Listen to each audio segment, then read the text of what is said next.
We are used to associate precise images with concepts or words that are usually used.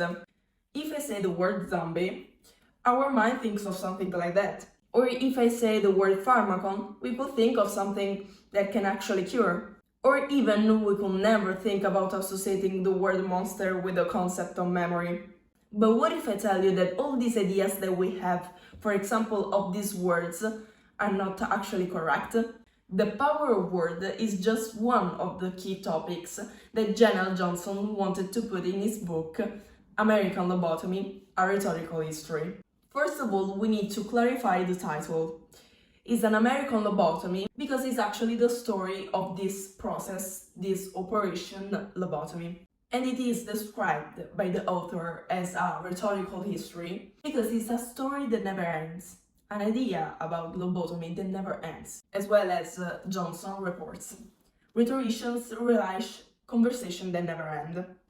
Moreover, the same rhetoricians, following the words that Jenell Johnson wrote, have debated a lot about the fact that definitions involve much more than correct or incorrect usage. Definitions are not facts about the word, but value-laden ways of knowing the word.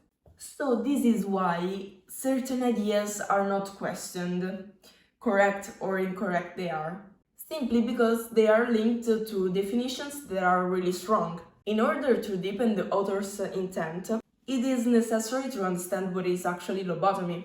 Lobotomy is a surgical operation first used in 1935 by the Portuguese neurologist Antonio Caetano, and then imported in the United States in 1936. This operation, that could last up to 30 seconds, could be prefrontal, an invasive form of neurosurgery that serves fibers connecting the thalamus and the frontal lobes. Or it could be transorbital, in which an instrument resembling an ice pick was hammered through the orbital plate, eye socket, and swung back and forth to damage the same area of the brain. The surgery was performed to the marvel patients, or diagnosed as out of control. So those who had the neuropsychiatric disease, depressed, anxious, or even to those who were considered to be insane, dull, or violating the sexual norms. The lobotomy so is considered as a medical marvel. Here, the adjective marvelous has to be intended with its two meanings, miracle and monster. Jenell Johnson focuses his book especially on the figure of Walter Jackson Freeman, compared by Americans a lot as Joseph Mengele, Auschwitz-Birkenau's infamous Angel of Death. Freeman has performed numerous lobotomies, many of which have reported numerous deaths or almost always change of personalities. In general, I was very touched by the paragraph concerning the female component who was doing this kind of operation. There was the 60%.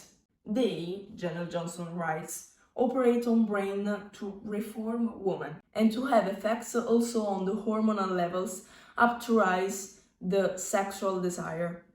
But lobotomy's boom only lasted until 1950s, until newspapers started talking about psychopharmacology, a kind of chemical lobotomy. This boom also stemmed from the impending Cold War that generated an agency panic, the panic of becoming a different person. Indeed, that's the actual meaning of the word zombie, becoming another person. We must think of this discovery of psychopharmacology as the discovery of vaccine. This drug is to cure, or it's also meant its second meaning, poison? This is where the struggle between lobotomy and psychopharmacology begins. The progress has led to the emergence of psychosurgery, which was actually contested because compared with the lobotomy. The term lobotomy began to be used in different ways, in different contexts, completely drifting.